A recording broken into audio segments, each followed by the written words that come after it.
గాక. ఈరోజు వాక్యంలోకి వెళ్ళడానికి ముందు చిన్న ప్రార్థన చేసుకుందాం. పరిశుద్ధ గొప్ప దేవానికి స్తోత్రం, స్తుతి, మహిమ గంటే ప్రభావం చెల్లించుకుంటున్నాను నాయన.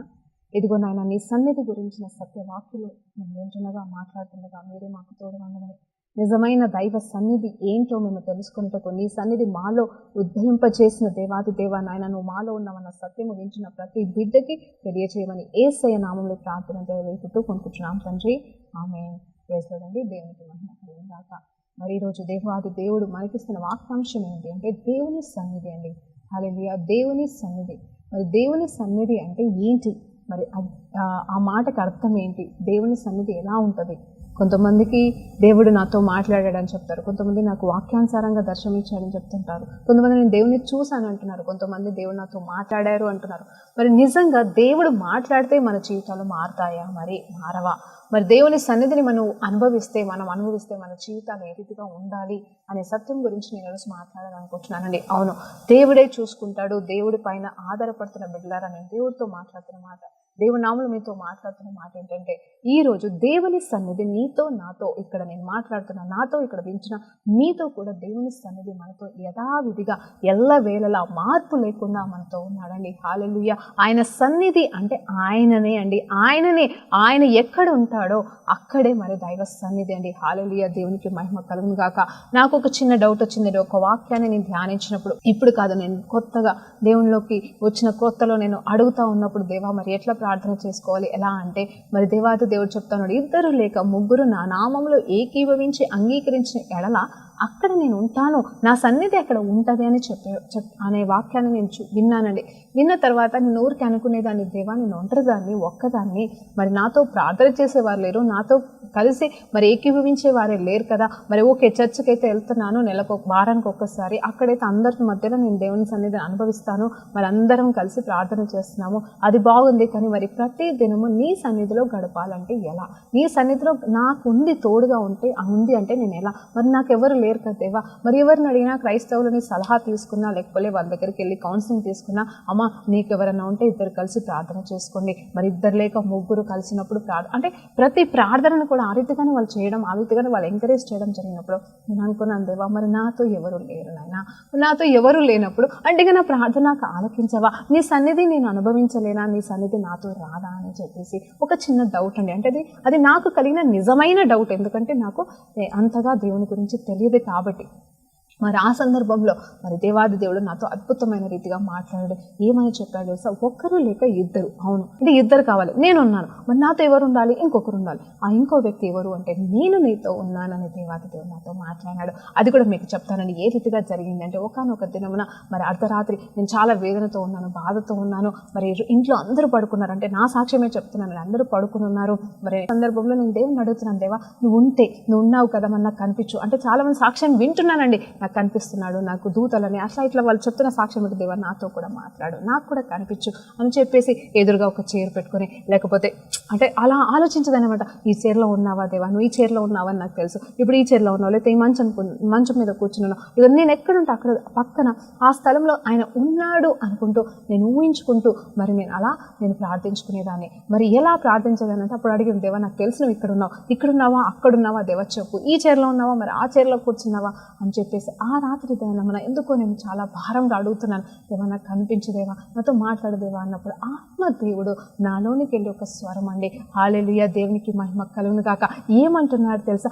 అక్కడ ఇక్కడ ఎందుకు ఎతుకుతున్నావు, నీలోనే నేనున్నాను అని చెప్పాడండి. హల్లెలూయా. దేవునికి మహిమ కలుగును గాక. ఇదిగోండి దేవుడు చెప్తున్నాడు కదా, ఆయనని ఎప్పుడైతే మరి ఆయన వాక్యం చెప్తుంది, ఎప్పుడైతే ఆయనని మనం సొంత రక్షకునిగా అంగీకరించి ఆయనే దేవుడు, ఆయన తప్ప వేరే దేవుడు లేడని ఆయనకి మన జీవితాన్ని సమర్పించి ఆయన కోసం మనం జీవించడం ఆరంభిస్తామో, అప్పుడే దేవాది దేవుడు, ఆత్మస్వరూపైన దేవాది దేవుడు, పరిశుద్ధాత్మని మరి మనకిచ్చిన దేవాది దేవుడు ఏం చేస్తున్నారు తెలుసండి? మనలోనికి వచ్చి జీవిస్తున్నాడు. ఇదిగో మరి ఆకాశమే సింహాసనము, భూమియే పాదపీఠగా చేసుకుని ఈ దేవాది దేవుడు మన చిన్న హృదయం హృదయంలోకి, మన జీవితంలోనికి, మనలోనికి, మన శరీరంలోనికి వచ్చి ఆయన జీవిస్తున్నాడు అనడానికి సాక్షాత్కరమైన మరి అనుభవాన్ని నేను అనుభవించానండి. ప్రతి వాగ్దానం మన పట్ల నెరవేర్చబడుతుంది అనడానికి సాక్ష్యము మరి నిజంగా నేనని నేను నమ్ముతున్నాను ఈ విషయంలో. అవును, ఆయన అన్నాడు, అక్కడ ఇక్కడ ఎందుకు ఎతుకుతున్నావు, నీలోనే ఉన్నాను అనగానే ఆ ఆత్మస్వరంతో నేను ప్రేరేపించబడి, మౌనండి 2 చేతులు నేను ఎలా చేతులు ఎత్తి ప్రార్థన చేస్తున్నాను, నాకు తెలియకుండానే ఒకటేసారి నీలోనే ఉన్నాను అనగానే ఇలా నన్ను నేను కౌగిలించుకున్నానండి. ఇలా గట్టిగా పట్టేసుకుని దేవుని సన్నిధిని అనుభవించాను.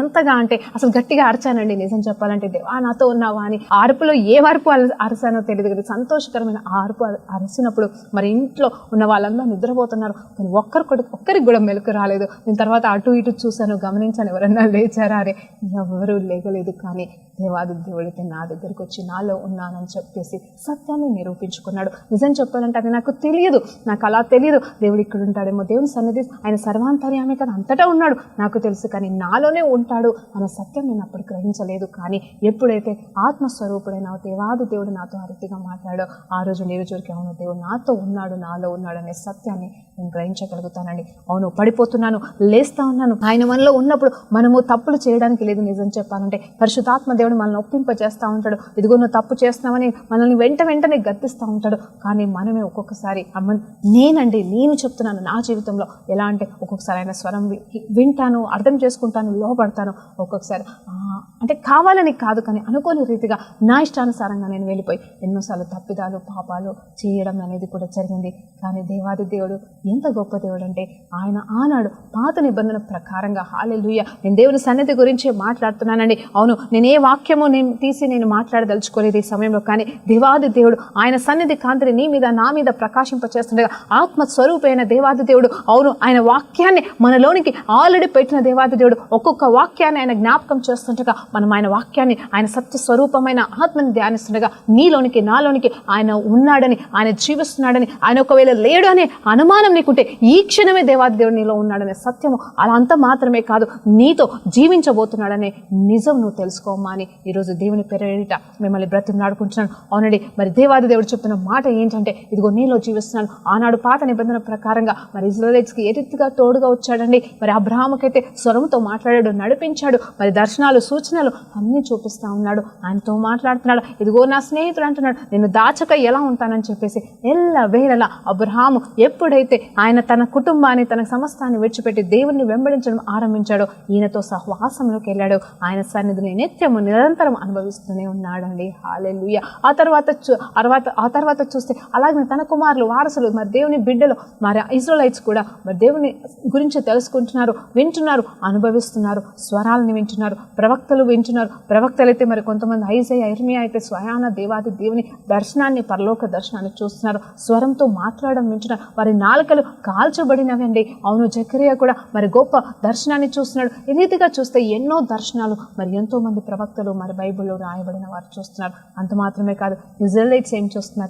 నిజం చెప్పాలంటే ఇది ఒక పాపపు గుంపుగా ఉంది. నిజం చెప్పాలి, ఎన్నో పాపాలు వాళ్ళు చేస్తున్నారండి. దేవుడికి వ్యతిరేకంగా గునుగుతున్నారు, సునుగుతున్నారు, మరి తప్పులు చేస్తున్నారు, విగ్రహారాధన చేస్తున్నారు. ఎక్కడండి మరి వారిని మోసెస్ అయితే విడిపించి తీసుకొస్తున్నాడు ఎక్కడి నుండి? ఐగుప్తు నుండి తీసుకొస్తున్నాడు. మరి వీరు మాత్రం ఆ ప్రయాణంలో అంటే ఆ కానాను ప్రయాణంలో దేవుని సన్నిధి మోసెస్ ద్వారా మరి దేవుడు మరి ఎలా ఉన్నాడంటే మరి అగ్ని స్వరూపంలో మరి అంటే పిల్లర్ ఆఫ్ క్లౌడ్ అంటే ఇదిగో పగలు మేఘ స్తంభంగా, రాత్రి అగ్ని స్తంభంగా మరి దేవుని సన్నిధి వారికి కూడా వచ్చిందటండి. మరి అది దేవుని సన్నిధిగా అంటే ఆయన సన్నిధి మరి ఆ రూపంలో వచ్చిందండి. అంటే మేఘం రూపంలో, అగ్ని రూపంలో మరి వారిని వెంబడించింది. మరి ఆ సమయంలో వారు ఆ దేవుని సన్నిధి మేఘాల కింద ఉండి కూడా వారు తప్పు చేశారు, పాపాలు చేశారు. అయినా కూడా దేవాది దేవుడు వారిని విడిచిపెట్టలే. ఆ మేఘ స్తంభం వాళ్ళని విడిచిపెట్టి, అగ్ని స్తంభం వారిని విడిచిపెట్టి వెళ్ళలేదు, ఇజ్రాయెలీయులను విడిచిపెట్టి వెళ్ళలేదు. కానీ గద్దిస్తూ, శిక్షిస్తూ మరి అవసరమైతే కొంతమంది నాశనం చేస్తూ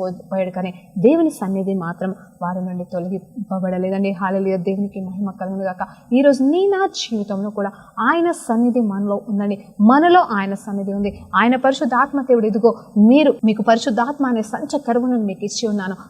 పరిశుద్ధాత్మ పరిశుద్ధాత్మ అనే ముద్రను మీ మీద పెట్టి ఉన్నాను అంటున్నాడు. అంత మాత్రమే కాదు, 1 కొరింథీ రాసిన పత్రికలో మరి మనకు తెలుసండి 3వ అధ్యాయం 16వ వచనం, అలాగే 6వ అధ్యాయం మరి 19వ వచనంలో క్లియర్గా రాయబడుతున్న మాట ఏంటంటే, మీరు దేవుని ఆలయాలని మీకు తెలియదా అని చెప్తున్నాడు. హల్లెలూయా. మీరు దేవుని ఆలయాలండి, మీలో చెడు కీడు ఉండడానికి వీలు లేదని చెప్తున్నాడు. కానీ నీలో చెడుందా, నువ్వు రక్షింపబడిన వాడివైతే ఆ కీడు ఉన్నను దేవాది దేవుడు నీలో ఉన్నాడమ్మా. మరి నువ్వు దేవాది దేవుడు నీలో ఉండి కూడా కీడు చేస్తున్నావు అంటే అది నువ్వు దేవుని స్వరం వినకుండా చేస్తున్న తప్పే, అంతకుమించి ఇంకేం లేదు. అలా అని దేవుడు నీ పాపాన్ని భరిస్తున్నాడు సహిస్తున్నాడని కాదు, కానీ నిరీక్షిస్తున్నాడమ్మా, నీ వైపు చూస్తున్నాడు. ఈ రోజు కాకపోతే రేపు నా బిడ్డ మారుతుంది అని ఎదురు చూస్తూ ఆయన సన్నిధిని, ఆయన ఇచ్చిన వాగ్దాన సన్నిధిని ఆయన ఇచ్చినాడు కదా, మాట ఇచ్చి నిలబెట్టుకున్న దేవుడు కదా, ఆయన అటు బయటకి వెళ్ళిపోలేక ఆ మురుగులో ఉండలేక మరి ఆయన ఎంత వేదన పడుతున్నాడో నాకు తెలియదమ్మా. మరి వాక్యం చెప్తుంది కదండి, మరి పౌలు గారు క్లియర్గా మాట్లాడుతున్నాడు, మనము కావాలని తప్పిదము చేసి అన్నీ తెలిసి తప్పిదము చేసి పాపం చేసి పరిశుద్ధాత్మ దేవుడు మాట్లాడుతున్న మాట ఏంటి తెలుసా, యేసు ప్రభునంట మరలా మనం సిలువకి మరి వేస్తున్నామంట. అంత మాత్రమే కాదు, ఆయన స్వార్థనే మనం తొక్కిపడేస్తున్నామని చెప్పేసి మన కాళ్ళతోనే తొక్కిపడేస్తున్నామని రాయబడిందండి వాక్యంలో. మనం ఆయనని తృణీకరిస్తున్నాము. మన కన్న తల్లిదండ్రులు మన జీవితంలో ఎంతో మేలు చేసినాను, వారు మనకి ఎంత చేసినానో మనం వాళ్ళని తన్ని వదిలేస్తలేమా, వాళ్ళని కొట్టట్లేదా, వాళ్ళని తన్నట్లేదా, ఆ రీతిగానే దేవాది దేవుణ్ణి మన జీవితంలో మనం అలా తన్నేస్తున్నామండి. నన్ను క్షమించండి ఇంత భయంకరమైన మాట మాట్లాడుతున్నందుకు, కానీ మన జీవితాల్లో మన క్రియల ద్వారానే తెలియకుండానే దేవుని మనం తన్నేస్తున్నాం. Praise the lord. హల్లెలూయా. దేవునికి మహిమ కలుగును గాక. ఆయన మాత్రం మనలోకి వెళ్ళిపోవడానికి ఇష్టపడట్లేదు. వాగ్దానం చేసిన దేవుడు నమ్మదగిన దేవుడు అండి. ఆనాడు సౌలు భక్తుడు పాత నిబంధన ప్రకారంగా మరి ఆయన రాజుగా అభిషేకించబడిన తర్వాత తప్పు చేస్తే మరి నిజమే తెలియకుండానే ఆయనలోకి వెళ్ళే ఆత్మ అనేది వెళ్ళిపోయింది, పరిశుద్ధాత్మ దేవుడు వెళ్ళిపోయాడు. కానీ దురాత్మ వచ్చింది, ఆ విషయమే తను తెలుసుకోలేకపోయాడు. కానీ అది దానికి నిదర్శనం ఏంటి అంటే పాత నిబంధనలో రక్తం చెందించబడలేదు. హల్లెలూయా. దేవునికి మహిమ కలుగును గాక. కానీ కొత్త నిబంధనలో మాత్రం ఈ కొత్త యేసుతో పాటుగా మనము ఏర్పాటు చేసుకునే ఈ సంబంధంలో మాత్రం యేసు ప్రభు ఆయన నిబంధనని బ్రేక్ చేయలేడండి. నువ్వు ఎంత పాపివైనా, నువ్వు దేవుని నమ్ముకున్న తర్వాత కూడా ఎన్ని తప్పులు చేసినా ఆయన నిబంధన బ్రేక్ చేయడు. కాబట్టి నీలోనే నీ ప్రాణ స్నేహితుడిగా, నీ తండ్రిగా నీలోనే ఉండి నిన్ను మార్చడానికి ప్రయత్నాలు చేస్తూ నిలబడుతూ ఎదురు చూస్తాడే, కానీ నిన్ను విడిచి వెళ్ళిపోడు. ఈ సత్యం నువ్వు ఈరోజు తెలుసుకోగలిగితే నువ్వు సాతానికి మరి నో చెప్పడం, సాతాని క్రియలని విడిచిపెట్టడం చాలా సులువండి. ఈ సత్యం తెలియక ఇగో నేను తప్పు చేశాను కదా, ఇదిగో నేను పాపం చేశాను కదా, ఇంకా దేవుని సన్నిధి నాలో లేదులే, దేవుడు వెళ్ళిపోయాడులే, ఇంకా నాకు దేవుడికి సంబంధం లేదు, నా ఇష్టానుసారంగా నేను జీవిస్తాను అనుకుంటున్నావేమో తమ్ముడా. దేవునితో మాట్లాడుతున్న మాట ఏంటంటే, నేను దేవుని సన్నిధి విడిచిపెట్టబడలేదు, దేవుని సన్నిధి నీలో ఉంది, అలాగనే నువ్వు చేస్తున్న క్రియలు నీలోనే ఉన్నాయి. ఇప్పుడు నువ్వేం చేస్తున్నావు అంటే నీలో ఉన్న దేవుణ్ణి ఓడిస్తూ నీలో లేని సాతాన్ని, అంటే బయట ఉన్న సాతాన్ని మరి నువ్వు గెలిపిస్తూ నీలోనికి ఆహ్వానిస్తూ మరి యేసయ్యని అలాగనే సాతాన్ని ఇద్దరిని నీలోనే పెట్టుకుని జీవిస్తున్నావమ్మా. ఈ సత్యం నువ్వు తెలుసుకోగలిగితే మరి ఆలోచించు, నీకెంత నష్టము కలుగుతుందో దీని ద్వారా. నువ్వు ఆలోచించు, నువ్వెంత దేవుణ్ణి బాధ పెడుతున్నావో, మరి ఇంతగా నిన్ను నువ్వు మోసపరుచుకుంటున్నావో నువ్వు ఆలోచన చేస్తే ఈ రోజు నుండి నువ్వు తప్పు కాదు కదా, అసలు ఆలోచన జోలికి కూడా నువ్వు వెళ్ళవని నేను నమ్ముతున్నాను. ఈరోజు నీకోసం ప్రార్థన చేస్తున్నాను తమ్ముడా, ఇదిగో నీకోసం ప్రార్థన చేస్తున్నాను చెల్లి, ఇదిగో నాయనా, ఇదిగో దేవాది దేవుడి నామంలో మిమ్మల్ని అడుగుతున్నాను, దేవుని సన్నిధి మీలో ఉందని ఆ నిబ్బరము, ఆ ధైర్యము మీరు తెలుసుకొని ముందుకు సాగండి, మీ జీవితాలు మార్చుకోండి అని బ్రతిమలాడుతున్నాను. హల్లెలూయా. దేవునికి మహిమ కలుగును గాక. చూడండి, మరి మోసెస్ విషయంలో కొన్ని సత్యాలు తెలుసుకుందాం. మోసెస్ ఏమంటున్నాడు తెలుసా, దేవాది దేవుడికి దర్శించాడు, మరి అక్కడ అగ్ని పొదలో దేవుని సన్నిధి, అంటే ఆ అగ్నిలోకి వెళ్ళి వచ్చిన, అంటే ఆ మండుతున్న పొదలో మరి ఆ పొద కాలలేదు కానీ మంట అయితే వచ్చింది. అప్పుడు అర్థం చేసుకోలేకపోయాడు, ఏంటి ఇది అని వెళ్ళినప్పుడు దేవుని స్వరం విన్నప్పుడు దేవుని సన్నిధి అని తెలుసుకున్నాడు. దేవాది దేవుడు మాట్లాడాడు, బలపరిచాడు, ఐగుప్తు కోసము ఆయనని తీసుకెళ్ళి, అంటే ఐగుప్తు దేశంలోకి ఆయనని తీసుకెళ్లాడు, తన కుమారుని తన బిడ్డల్ని విడిపించడానికి మోసెస్ని నడిపించాడు. దేవుడు మోసెస్కి ఇచ్చిన మాట ఏంటి తెలుసా, మోసెస్కి ఇచ్చిన వాగ్దానం ఏంటంటే, నా సన్నిధి నీకు తోడుగా వచ్చును అని చెప్పేసి అంటున్నాడండి. హల్లెలూయా. ఇదిగో నువ్వు ఉంటే, నాకు తెలీదు, నాకు రాదు, నాకు మాటలు రావు అన్నప్పుడు అహరోన్ని తోడుగా ఇవ్వడం మాత్రమే కాదు, మోసెస్కి చెప్పిన మాట ఏంటంటే, నేను నీకు తోడుగా ఉంటాను, ఇదిగో నా సన్నిధి నీతో వస్తుంది, అయామ్ అని అంటున్నాను, నన్ను వాడు నేను నీకు తోడుగా నీలోనే ఉండి నీ ద్వారా కార్యములు చేస్తాను, ఆ బిడ్డని నా బిడ్డల్ని విడిపిస్తానని చెప్పేసిన ఆ వాగ్దానాన్ని మరి మోసెస్ నమ్మాడు కాబట్టి వాళ్ళని బయటకు తీసుకురావడానికి మరి ఆ రీతిగా నిలబడగలిగాడండి. ఆ తర్వాత మరి ఇశ్రాయేలీయులు ఎన్నో తప్పులు పాపాలు చేస్తున్న సందర్భంలో కూడా మరి వెంటనే దేవాది దేవుని కోపం వచ్చి మరి మోసెస్ ద్వారా పలుకుతున్న మాట ఏంటంటే, నేను రాను ఇంకా, ఎందుకంటే నువ్వు చెప్పావు వీళ్ళని నాశనం చేయొద్దని, ఒకవేళ నేను వస్తే ఈ మూర్ఖ జనాన్ని నేను నాశనం చేస్తానేమో నా కోపాగ్నితో, కాబట్టి ఇది నీ మాటకి నేను దాటలేను, అలా అని చెప్పి వీళ్ళని నాశనం చేయకుండా ఉండలేను, కాబట్టి నేనేమంటున్నానంటే నేను రాను, నీతో నా సన్నిధి రాదు, కానీ ఇదిగో నా దూతను నీకు ముందుగా పంపిస్తాను, తనే చూసుకుంటాడని చెప్పేసి మరి దేవుని దూతని మరి మోసెస్కి అప్పచెప్పడం అనేది జరుగుతుంది. కానీ మోసెస్ ఏమంటాడు తెలుసా? చక్కటి మాట అంటాడండి. నిర్గమాకాండం 32-33 అధ్యాయంలో చదివినప్పుడు క్లియర్గా మాట్లాడతాడు. ఏమంటాడు తెలుసా? దేవా, నీ సన్నిధి నాకు రాకపోతే, నీ సన్నిధి అంటే నువ్వు నాతో రాకపోతే నన్ను పంపించొద్దు, మేము వెళ్ళము, మేము ఇక్కడే నాశమైనా పర్లేదు, కానీ నీ సన్నిధి లేకుండా నన్ను పంపించకని చెప్పేసి మరి చాలా మొండిగా నిలబడ్డప్పుడు దేవాది దేవుడు మోసెస్ మాటను బట్టి, మోసెస్ నమ్మకత్వాన్ని బట్టి, మరి అందుకే అన్నాడేమో అందరికంటే సాత్వికుడని, ఆ బిడ్డని బట్టి తన ఆలోచనని మార్చుకొని దూతని పంపించాడో లేదో నాకు తెలియదు, కానీ స్వయాన దేవాది దేవుడే మరి ఇజ్రాయేలీయులతో పాటుగా వచ్చాడండి.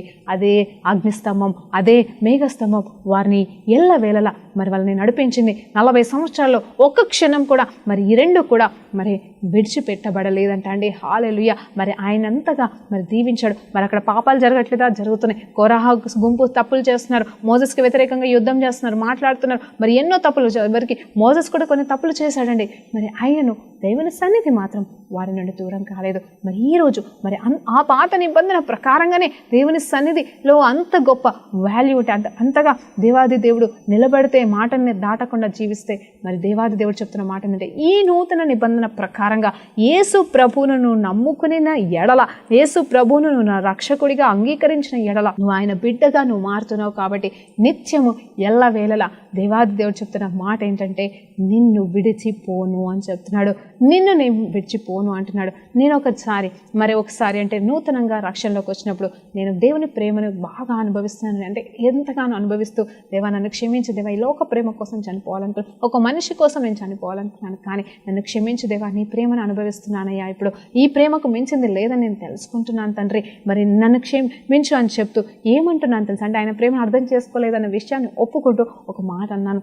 ఏమన్నానంటే, దేవా నువ్వు నన్ను విడిచిపెట్టినాను, నేను విడిచిపెట్టానని చెప్పానండి. నిజమే, నాకు అప్పుడు ఆ సందర్భానికి అంటే ఆ సమయంలో నేను ఏం మాట్లాడానో నాకు తెలియదు, కానీ ఒకటి మాత్రం నిజమండి, ఏంటంటే దేవా నువ్వు నన్ను విడిచిపెట్టినా నేను విడిచిపెట్టను అన్నాను. కానీ నిజం చెప్పాలంటే నేను ఎన్నోసార్లు నా దేవాది దేవుడు, నా తండ్రి అయిన ప్రభు నాలో ఉన్నాడని తెలిసి కూడా నేను ఎన్నోసార్లు ఆయన విడిచిపెట్టాను. అంటే ఆయనను పట్టించుకోలేదండి. ఆయన నాలో ఉండగా కూడా నేను ఆయన ఎన్నోసార్లు బాధ పెట్టాను. ఆయనను దేవాది దేవుడు నన్ను విడిచిపెట్టలేదు, కానీ ఆయన నేను ఇచ్చిన మాట నేను మర్చిపోయాను, వదిలేశాను, కానీ ఆయన విడిచిపెట్టలేదండి నన్ను. దేవాది దేవునికి మహిమ కలుగును గాక. అందుకే సజీవ సాక్ష్యంగా ఈ రోజు వరకు కూడా ఆయన బిడ్డగా జీవించగలుగుతున్నానంటే పడినను లేపగల శక్తి గల దేవుడు నాతో జీవిస్తున్నాడు. కాబట్టి ఆ ధైర్యమే నన్ను ఇప్పటి వరకు నడిపిస్తుందని, అందుని బట్టి దేవునికి మహిమ కలుగును గాక. ఎంతోమంది చేస్తున్న ప్రార్థన, ఎంతోమంది నా కోసం నిలబడుతున్న విధానాన్ని బట్టి కూడా దేవాది దేవునికి నేను మహిమ చెల్లిస్తున్నానండి. హల్లెలూయా, దేవునికి మహిమ కలుగును గాక. మరి మోసెస్ అయితే ఈ రీతిగా దేవుని సన్నిధిని చక్కగా అనుభవించాడు. మరి ఆ దేవుని సన్నిధితోనే ముందుకు సాగాడు. మరి గొప్ప జీవితాన్ని ఆయన పొందుకున్నాడు, జీతాన్ని కూడా ఆయన పొందుకున్నాడు. కానాను దేశానికి అయితే మరి గతంలో మనం మాట్లాడుకున్నామండి ఆల్రెడీ. మరి ఏంటంటే కానాను అనే ప్రదేశానికి, వాగ్దాన దేశానికి వెళ్ళలేదు, కానీ పరలోకం అనేది వాగ్దాన దేశానికి, మరి పరలోకానికే మరి ఆయన దేవుని చేత తీసుకెళ్ళబడ్డాడు అని మనం నమ్ముతున్నాం. మనకి తెలిసిన సత్యం. హల్లెలూయా. మరి ఒక్కసారి యాకోబు గురించి ఆలోచన చేస్తే, మరి యాకోబు కూడా తన తండ్రి ఇంటి నుండి పారిపోతున్న సమయంలో మరి ఆ రాత్రి మరి ఒక రాయిని తల కింద పెట్టుకొని పడుకున్నప్పుడు మరి అక్కడ దేవదూతలు ఆయన చూశాడండి కలలో. అది కల నిజం కాదు, అంటే అది దర్శనంగా ఆయన చూశాడు కలలో. కాబట్టి అక్కడ జరుగుతున్న సంగతి ఏంటంటే, దేవుని దూతలు రావడం చూస్తున్నారు. అంటే అక్కడ పైన ఉన్న దేవుణ్ణి కూడా చూస్తున్నాడు ఆయన, ఆ పరలోకాన్ని చూస్తున్నాడు, దేవాది దేవుని కూడా చూస్తున్నాడు. కానీ ఈయనకి అసలు దేవునితో అనుబంధం అనేది ఏర్పడబడలేదు. మరి నెక్స్ట్ డే లేసి ఇది దేవుని సన్నిధి, ఇక్కడ దేవుడు ఉన్నాడని నేను తెలుసుకుంటున్నాను అని అంటున్నాడే, కానీ నిజమైన దేవునితో సంబంధం అయితే మోసెస్ లాగా ఏర్పాటు చేసుకోలేదని, అబ్రహాం లాగా ఆ సంబంధం అనేది రాలేదు. కేవలం దేవాది దేవుడు అయినను అక్కడ ఏంటి, దేవా ఇక్కడ నీ సన్నిధి ఉందని నేను అనుకుంటున్నాను, నమ్ముతున్నాను అంటున్నాడు. వెంటనే దేవుడు కూడా మాట్లాడుతున్నాడు, తండ్రి అయిన దేవుడు మాట్లాడుతున్నాడు. ఏమంటున్నా అంటే, ఇదిగో నిన్ను ఇక్కడ నుండి తీసుకెళ్తున్నాను, సురక్షితంగా మరలా నేను చేసి నీ తండ్రికి నీ తాతయ్య గారికి ఇచ్చిన వాగ్దానం చొప్పున నేను విస్తరింపచేస్తాను, నేను గొప్ప జనంగా చేస్తానని వాగ్దానం ఇస్తుంటే ఆ దాన్ని బట్టి సంతోషించి దేవానికి స్తోత్రం, నమ్మకంగా బతుకుతానయ్యా అని సమర్పించుకోకుండా ఆయన చెప్తున్న మాట ఏంటంటే, నన్ను నిజంగా నువ్వు అక్కడికి తీసుకెళ్ళి సురక్షితంగా ఇక్కడికి తీసుకొస్తే నువ్వు నాకు ఇచ్చిన దాంట్లోకి వెళ్ళి నేను దశభాగం ఇస్తానని అని ఒప్పందం చేసుకుంటున్నాడు అండి, మొక్కుబడి చేసుకుంటున్నాడు. నిజం చెప్పాలంటే ఆ మొక్కుబడి దేవుడికి అక్కర్లేదు, ఆయన ముందే ఇస్తున్నాడు. ఆయన తల్లిదండ్రులను బట్టి, ఆయన ఆ దేవాది దేవుడు చేసిన వాగ్దానాన్ని బట్టి, మరి ఆ వంశంలో రావాల్సిన ఈ కుమారుని బట్టి మరి దేవాది దేవుడు నిలబడుతున్నాడు. కానీ ఇక్కడ యాకోబు నిలబడలేకపోతున్నాడు. మరి తర్వాత కూడా పడిపోయాడు. మరి 22 సంవత్సరాలు పట్టిందండి నిండారా, 22 సంవత్సరాలు పట్టింది దేవుని సన్నిధి అంటే ఏంటి, దేవుని ప్రేమ అంటే ఏంటో తెలుసుకోవడానికి. అప్పుడు పోరాడాడండి, కాలు ఇరిగింది, అప్పుడు తెలుసుకోగలిగాడు ఏంటి అంటే, దేవా నువ్వు ఉంటే నాకు చాలని చెప్పేసి పాట పాడాడేమో, మరి ఆయన కోసం నువ్వే కావాలని చెప్పేసి నిజమైన రక్షణ అనుభవము. మరి ఆ సంఘటన నుండి, ఆ దర్శనం నుండి మొదలు పెట్టుకుంటే 21 సంవత్సరాల తర్వాత నిజమైన దేవుని సన్నిధిని అనుభవించాడు. అంత మాత్రమే కదా, ఆ తర్వాత వెళ్ళాడు. కానీ 21 సంవత్సరాలు అయితే దేవుని సన్నిధిని అనుభవించకుండానే ముందుకు సాగాడండి. మోసపూర్వకమైన జీవితం జీవించాడు. అన్నీ తెలిసి కూడా మన జీవితంలో కూడా ఒకసారి ఆలోచించేద్దామా, మనం కూడా దేవుణ్ణి నమ్ముకుంటున్నాం. నిజం చెప్పాలంటే ఒక్కసారి భారతదేశంలో జరుగుతున్న పరిస్థితులు మనం చూస్తే, మన ఆంధ్రలో లేదండి, ఆంధ్రలో చాలా తక్కువగా ఉంది నిజం చెప్పాలంటే. మరి ఒరిస్సా అలాంటి వేరే మధ్యప్రదేశ్ అట్లాంటి ప్రదేశాల్లో చూసినప్పుడు మరి భయంకరంగా, మరి వేరే దేశాల్లో కూడా మరి వాళ్ళని కాల్ చేస్తున్నారు, సజీవ దహనం చేస్తున్నారు. మరి ఆనాటి అపోస్తుల వల్ల వారిని కాల్చి వేస్తున్నారని, అందును బట్టి కారణం ఏంటి అనేది చూస్తే దేవుని సన్నిధి వారిలో ఉంది కాబట్టి. హల్లెలూయా. చూడండి, నేను ఒక మాట అంటాను, వారు ఓటమి కలిగిన జీవితం జీవిస్తున్నారంటే కాదండి, వారు దేవుని నిమిత్తము హింసించబడుతున్నారు. వారు ధన్యులు కదండి, దేవుని కోసం వాళ్ళు మరణిస్తున్నారు. ఎలా మరణించగలుగుతున్నారు? వారు ఒక్క నిమిషం నాకు ఈ దేవుడు వద్దు సరే అని చెప్పేసి వారు మరణ భయానికి వాళ్ళు లోబడలేదు, కానీ మరణానికి వాళ్ళు భయపడట్లేదు, వారి బెదిరింపులకు వాళ్ళు భయపడట్లేదు, అగ్నికి వాళ్ళు భయపడట్లేదు. కానీ అగ్నిలో చస్తూనే, ఎందుకంటే మనం బీభత్సమైన అంటే క్రైస్తవులమైన మనం చూస్తున్నాము, ఎంత మరి మెసేజెస్ వస్తున్నాయి, వీడియోస్ వస్తున్నాయి, అవి చూడలేకపోతున్నాం, చూడడానికే మనం తట్టుకోలేకపోతున్నామే. అలాంటిది మరి వాళ్ళు అనుభవిస్తున్నారు అంటే వాళ్ళకి కలిగిన అనుభవం ఏంటి తెలుసా? దేవుని సన్నిధి అనే అనుభవం. బ్రతికుట క్రీస్తే, చావైతే లాభమే అనుకున్నారని. దేవుని సన్నిధి అంటే ఏంటో, దేవుని వాగ్దానం అంటే ఏంటో, దేవుడు అంటే ఏంటో వాళ్ళు తెలుసుకున్నారు కాబట్టి, దేవుని సన్నిధిని వాళ్ళు నిత్యం నిరంతరం అనుభవిస్తున్నారు కాబట్టి వారు అంతగా జీవించగలుగుతున్నారు, అంతగా నిలబడగలుగుతున్నారు. మరణించినను క్రీస్తు కోసమే అని మరి వాళ్ళు సాక్షులు అవుతున్నారండి. ఇప్పుడండి ఈ 2000 సంవత్సరాల తర్వాత యేసు ప్రభు కాలం గురించి నేను మాట్లాడట్లేదు, ఇప్పుడు మన భారతదేశంలో ఇలాంటి సంఘటనలు ఎన్నో జరుగుతున్నాయి. అందుని బట్టి దేవునికి మహిమ కలుగును గాక. కానీ అలాంటి మనము నిజం చెప్పాలంటే ఈ ట్విన్ సిటీసే కావచ్చు, లేకపోతే కొన్ని దేశాలలో అంటే కొన్ని రాష్ట్రాలలో ఫ్రీడమ్ ఉందండి, పరిచర్యకి ఫ్రీడమ్ ఉంది. మనం మాత్రం మరి ఎలా జీవిస్తున్నాం, ఎలాంటి సేవ కలిగి ఉన్నామో, మన దేవుని సన్నిధి అయితే మనలోనే ఉంది. కానీ మనము దేవుని సన్నిధిని నిజంగా మోయివారిలాగా జీవిస్తున్నామా? ఆ సాక్ష్యం మనలో మన ద్వారా వస్తుందా అని ఈరోజు మిమ్మల్ని ప్రశ్నిస్తున్నానండి. హల్లెలూయా. మరి పాత నిబంధనలు ఇంకా ఎలీషా కూడా ఎందుకంటే అంత గొప్ప అద్భుతాలు సూచక్రియలు చేశారు. ఎలా చేయగలిగారంటే కేవలం ఒకటే అండి, దేవుని సన్నిధి, దేవుణ్ణి ఎరిగిన వారుగా ఉన్నారు కాబట్టి అన్ని గొప్ప అద్భుతాలు సూచక క్రియలు వారు చేసి ఉన్నారు. మనమైతే వారి గురించి ధ్యానిస్తున్నాము. వారి వెనకాల ఉన్న రహస్యం అంటూ ఏదీ లేదని, వారిలో ఉన్న గొప్ప అభిషేకం అంటూ ఏమీ లేదని, వారిలో ఉన్నదల్లా ఒకటే దేవుని సన్నిధిని వాళ్ళు అనుభవిస్తూనే ఉన్నారు. దేవుని సన్నిధి వారికి తోడుగా ఉందనే సత్యమే వారిని అంత గొప్ప వ్యక్తులుగా, అంత గొప్ప అద్భుతాలు సూచక్రియలు చేసేవారిగా, ఏలియా కంటే ఎలీషా ఇంకా గొప్ప కార్యాలు చేసేవాడిగా వ్యక్తిగా మారిపోయాడండి. హల్లెలూయా. నేను ఇంకో మాట కూడా చెప్పాలనుకుంటున్నాను. యోసేపు గురించి కూడా ధ్యానిద్దామండి ఒక నిమిషం. యోసేపు కూడా దేవుని సన్నిధి మరి ప్రత్యేకంగా మరి స్వరముతో విన్నట్టుగా అయితే మనకు తెలియదు. మరి తండ్రి ద్వారా వినుంటాడేమో, తండ్రి ద్వారా మరి సాక్ష్యాలు వినుంటాడేమో, కానీ ఆయన దేవాది దేవుణ్ణి అనుభవిస్తూనే ఉన్నాడు. ఎలా అనుభవిస్తున్నాడంటే వినిపించట్లేదు, కానీ కళల ద్వారా చూశాడు. ఏంటంటే ఆ కళలో కూడా మరి దేవుడి యాకోబులాగా అంటే ఇజ్రాయెల్ లాగా దూతల్ని చూడలేదు, దేవుని సన్నిధిని చూడలేదు. తన భవిష్యత్తు గురించిన కళలు మాత్రమే చూశాడు. ఆ భవిష్యత్తులో జరగబోతున్న వాటి గురించి మాత్రమే ఆయన పలికాడు.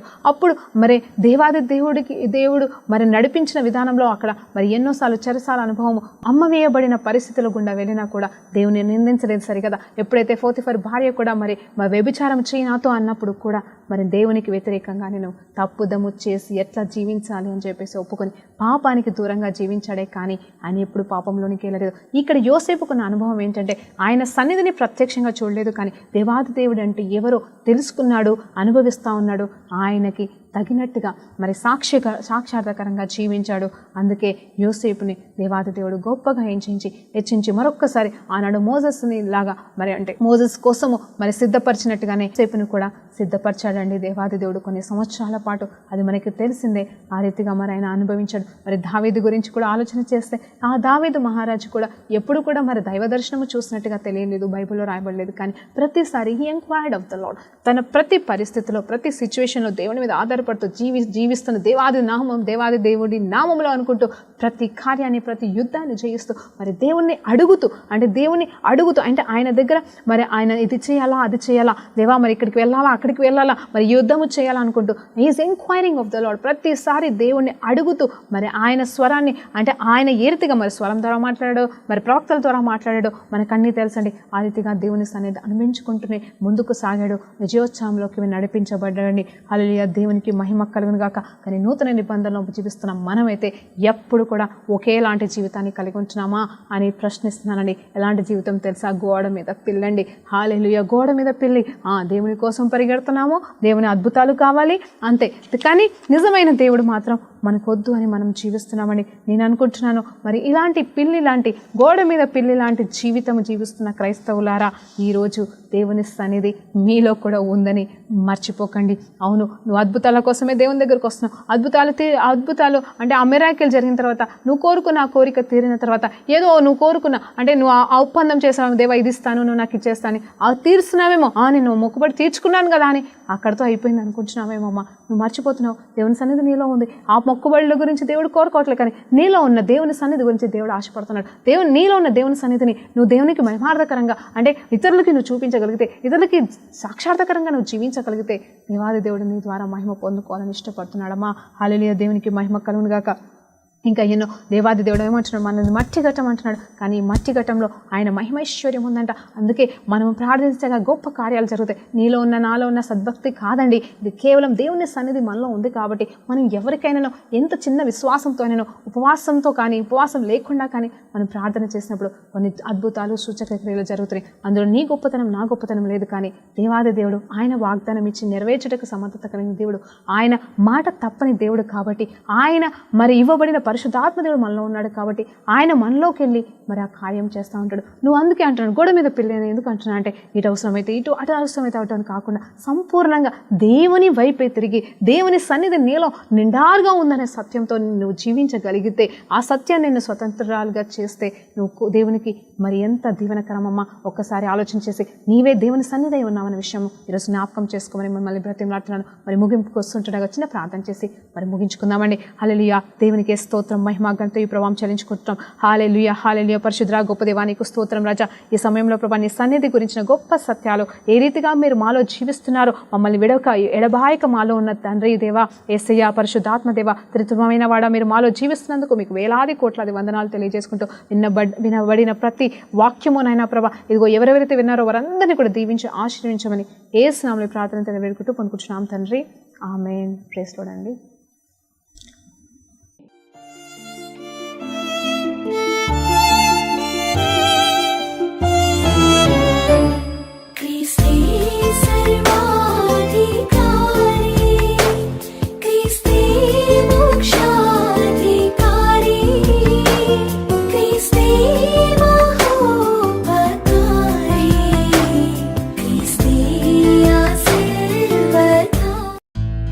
Thank you.